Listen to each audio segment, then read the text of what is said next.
अस्सलाम वालेकुम दोस्तों आज की इस वीडियो में मैं आप लोगों को बताने वाला हूं कि गूगल एड्स का ऑक्शन सिस्टम किस तरह से वर्क करता है। यानी कि गूगल किस तरह से ये डिसाइड करता है कि किसकी ऐड सबसे ऊपर नज़र आएगी, किसकी सबसे नीचे नज़र आएगी और किसकी ऐड नज़र आएगी ही नहीं। तो अगर मैं स्पेसिफिकली गूगल सर्च एड्स की बात करूं तो इधर आप देख सकते हैं कि मैंने सर्च किया एक कीवर्ड शूज़ परचेज़। जैसे ही मैंने ये कीवर्ड सर्च किया तो गूगल पे मुझे ये कुछ एड्स नज़र आ रही हैं। ये जो टॉप की 3 आपको वेबसाइट्स नज़र आ रही हैं, ये असल में एड्स हैं क्योंकि इनके ऊपर ये स्पॉन्सर्ड लिखा हुआ है और जिसके ऊपर भी स्पॉन्सर्ड लिखा होता है वो असल में एक एड होती है। तो क्या ऐसा है कि इस कीवर्ड पे सिर्फ ये 3 ही एडवर्टाइज़र्स थे जो अपनी ऐड दिखाना चाह रहे थे? तो ऐसा होना तो मुश्किल है क्योंकि इस कीवर्ड पे हो सकता है 10 एडवर्टाइज़र्स हों या हो सकता है इससे भी ज़्यादा एडवर्टाइज़र्स हों। तो गूगल ने क्यों सिर्फ इन 3 को सिलेक्ट किया है और बाकी किसी की भी ऐड शो नहीं हो रही? और इन 3 में से भी गूगल ने रैंकिंग दे दी है कि ये सबसे टॉप पे नज़र आएगा ऐड, ये उसके नीचे और ये उससे नीचे। तो क्या इन एडवर्टाइजर्स के पास पैसे ज़्यादा थे, जिसकी वजह से इनको टॉप की 3 पोज़ीशंस मिल गई और बाकी एडवर्टाइजर्स के पास पैसे कम थे कि उनको इधर जगह ही नहीं मिल सकी ऐड की? तो ऐसा बिल्कुल भी नहीं है क्योंकि गूगल एड्स का सिस्टम सिर्फ़ पैसों पे नहीं चलता, वो सिर्फ़ बिडिंग पे नहीं चलता बल्कि वो कुछ और भी फैक्टर्स देखता है। उसके बाद वो डिसाइड करता है कि किसकी ऐड कौन-सी रैंकिंग पे दिखानी है। तो नंबर 1 हमें चीज़ क्लियर होगी कि गूगल एड्स का सिस्टम सिर्फ़ बिडिंग पे ध्यान नहीं देता, वो सिर्फ़ ये नहीं देखता कि कौन-सा एडवर्टाइज़र कितनी बिडिंग कर रहा है या कितने पैसे दे रहा है, बल्कि वो कुछ और चीज़ें भी देखता है। वो चीज़ें कौन-सी हैं जी? सबसे पहले आ जाता है जी नंबर 1 यूज़र सर्च। तो अब देखिए मैंने इधर जैसे ही शूज़ परचेज़ सर्च किया, तो ये जो कीवर्ड था गूगल एड्स के ऑक्शन सिस्टम ने इस कीवर्ड पे देखना शुरू कर दिया कि इस कीवर्ड पे कौन-कौन सा एडवर्टाइज़र अपनी ऐड दिखाना चाहता है। वो एडवर्टाइज़र्स 10 भी हो सकते हैं, 5 भी हो सकते हैं या इससे ज़्यादा भी हो सकते हैं। तो वो जितने भी एडवर्टाइज़र्स होंगे वो गूगल एड्स के ऑक्शन सिस्टम में एंटर हो जाएँगे इस कीवर्ड के ऊपर। किसी ने बिड $5 लगाई होगी, किसी ने $10 लगाई होगी, तो वो सारे के सारे गूगल एड्स के ऑक्शन सिस्टम में एंटर हो जाएँगे और इधर से जो गूगल एड्स का ऑक्शन सिस्टम है, वो इधर से वर्क करना स्टार्ट हो जाएगा। अब यानी कि गूगल एड्स के ऑक्शन सिस्टम में वो सारे एडवर्टाइज़र्स एंटर हो गए, जिन्होंने इस कीवर्ड पे अपनी ऐड दिखानी थी। अब नंबर 2 पे गूगल एड्स देखेगा कि किस एडवर्टाइज़र ने कितनी बिडिंग की हुई है या किस एडवर्टाइज़र ने कितने पैसे वो लगाना चाह रहा है, वो एक क्लिक के या एक रिज़ल्ट के कितने डॉलर्स पे करना चाह रहा है। मिसाल के तौर पे एक एडवर्टाइज़र वो $3 एक अपने क्लिक के लिए देना चाह रहा है, एक $2 देना चाह रहा है और इस तरह से मुख्तलिफ एडवर्टाइज़र्स की मुख्तलिफ बिडिंग होगी। तो अब ये सेकंड नंबर पे चीज़ उसने देख ली गूगल एड्स ने जो कि बिडिंग है। नंबर 1 पे उसने देखा कि कौन-कौन से एडवर्टाइज़र्स इस कीवर्ड पे ऐड चलाना चाह रहे हैं और नंबर 2 पे उसने देखा कि वो एडवर्टाइज़र्स कितनी बिडिंग कर रहे हैं या अपनी ऐड को दिखाने के लिए एक क्लिक के या एक रिज़ल्ट के कितने पैसे देने के लिए विलिंग हैं। उसके बाद आ जाता है नंबर 3 और सबसे इम्पोर्टेंट चीज़ वो है क्वालिटी स्कोर।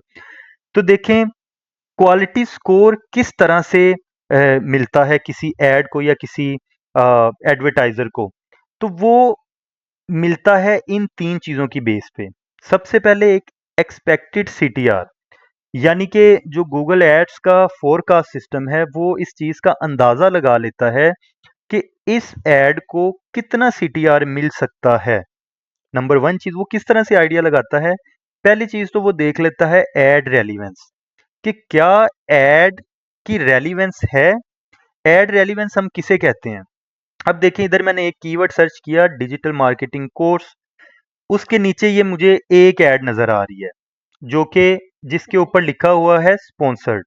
तो अब देखें, जो मैंने कीवर्ड सर्च किया और जो ऐड के अंदर ये हेडलाइंस और डिस्क्रिप्शन वगैरह लिखी है, क्या ये आपस में रेलेवेंट हैं? अब देखें कीवर्ड क्या था?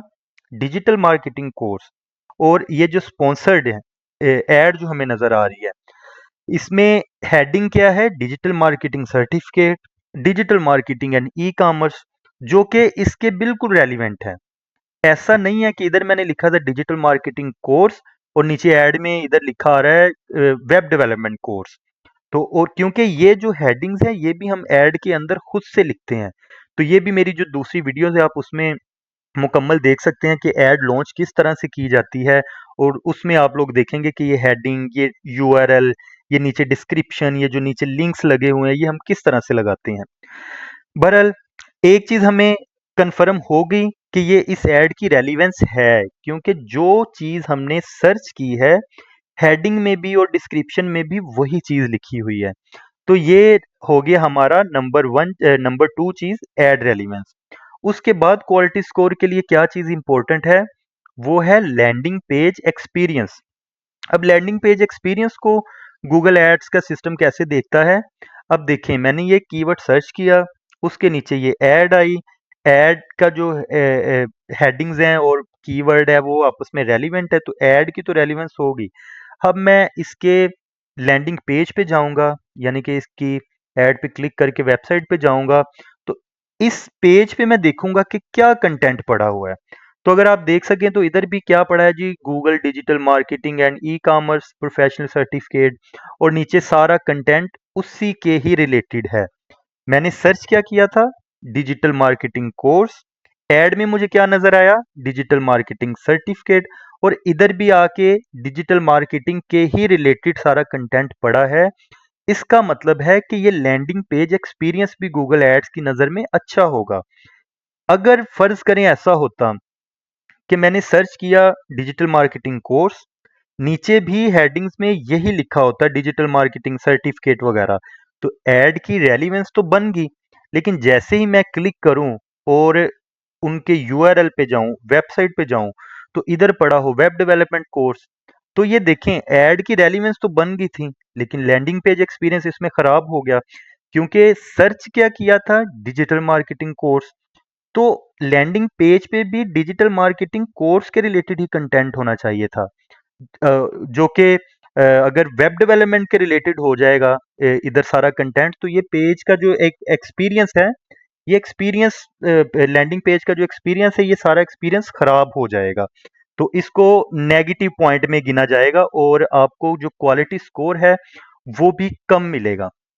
तो इधर से आपने देख लिया कि इन तीन चीजों की बेस पे आपको क्वालिटी स्कोर मिलता है। अब हम इसका फार्मूला देखते हैं कि गूगल एड्स किस तरह से ऐड को रैंक देता है। देखिए, मैंने आप लोगों के सामने तीनों पॉइंट रख दिए कि यूजर सर्च देखी जाती है, बिट्स देखी जाती है और क्वालिटी स्कोर देखा जाता है। और फिर इस फार्मूले के तहत हमें ऐड रैंक मिलता है। तो ऐड रैंक का फार्मूला क्या है जी? Bidding multiply by quality score. यानी कि बिडिंग अगर हम इस केस में लेके चलें, तो फर्ज करें ए एडवर्टाइजर, इधर मैं आपको अगर दिखा सकूं कि ए एडवर्टाइजर कितने एक क्लिक के या एक रिजल्ट देने के लिए कितना विलिंग था? $3। और एडवर्टाइजर बी कितने पैसे दे सकता था? $2। तो इधर अब इस फार्मूले पे आ जाते हैं। अब देखते हैं ए एडवर्टाइजर को। तो ए एडवर्टाइजर की देख लेते हैं जी, बिडिंग थी $3, और फर्ज करते हैं कि इसको गूगल एड्स ने जो क्वालिटी स्कोर दिया है वो 10 में से 4 दिया है। तो अब इस फार्मूले को आप देखें, bidding multiply multiply by quality score, तो इस 3 को 4 से मल्टीप्लाई किया तो आ गया 12। ये 12 एडवर्टाइजर ए को एड रैंकिंग के पॉइंट्स मिले हैं। इसी तरह एडवर्टाइजर बी का देख लेते हैं कि इसका एडवर्टाइजर बी कितना विलिंग था अपने एक क्लिक या एक रिजल्ट के लिए, तो वो था $2। तो अब भी हम इधर रखेंगे $2 जो इसकी बिडिंग है, और उसको मल्टीप्लाई करेंगे क्वालिटी स्कोर से। तो इधर फर्ज करके चलते हैं कि गूगल ने इसको क्वालिटी स्कोर दिया है 7। तो 2 multiply by 7 is equals to 14। तो अब आप खुद अंदाजा लगाएं कि इन दो एडवर्टाइजर्स में से किसकी एड टॉप पे नजर आएगी और किसकी नीचे नजर आएगी। तो ऑब्वियसली एडवर्टाइजर बी की एड टॉप पे नजर आएगी, क्योंकि इसके जो एड रैंकिंग के पॉइंट्स हैं वो 14 बन रहे हैं। हालांकि इसमें ए एडवर्टाइजर ज्यादा पैसे लगाने के लिए तैयार है, वो तो एक क्लिक का $3 देने के लिए तैयार है, और जो एडवर्टाइजर बी है वो सिर्फ एक क्लिक का $2 देने के लिए विलिंग है। तो ऐसा क्यों हुआ कि जो बी एडवर्टाइजर है उसकी एड टॉप पे आएगी और ए एडवर्टाइजर की एड नहीं टॉप पे आएगी? तो उसमें जो सबसे मेन चीज थी वो था क्वालिटी स्कोर। ए एडवर्टाइजर का क्वालिटी स्कोर कम था और बी एडवर्टाइजर का क्वालिटी स्कोर अच्छा था, जिसकी वजह से बी एडवर्टाइजर की एड टॉप पे आ जाएगी। तो इस तरह से मतलब गूगल एड्स का जो ऑक्शन सिस्टम है वर्क करता है। तो इस सिनेरियो में हमारे पास विनर कौन हुआ? विनर हुआ हमारे पास एडवर्टाइजर बी और उसको टॉप पोजीशन मिल जाएगी।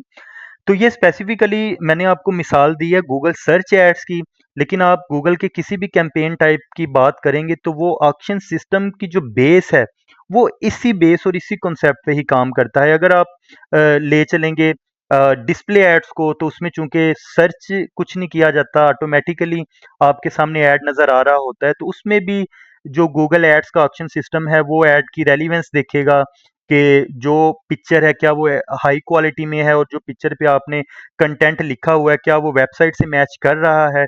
तो आप किसी भी गूगल एड्स की कैंपेन टाइप को उठा के देख लें, वो ऑलमोस्ट इसी तरह ही वर्क कर रहा होगा ऑक्शन सिस्टम, जिस तरह से मैंने अभी आपको इस पूरी वीडियो में एक्सप्लेन किया है गूगल सर्च एड्स के बारे में।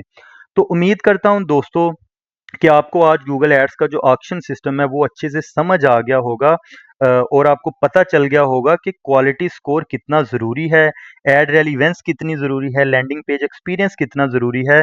क्योंकि जितना अच्छा आप लोगों का क्वालिटी स्कोर होगा उतना ही कम आपको सीपीसी मिलेगा, यानी आपको एक क्लिक के उतने ही कम पैसे देने पड़ेंगे। तो इसलिए ये चीज़ें बहुत इंपॉर्टेंट है। तो दोस्तों आज की वीडियो बस यहीं तक थी। तो अगली वीडियोस तक के लिए अल्लाह हाफिज़।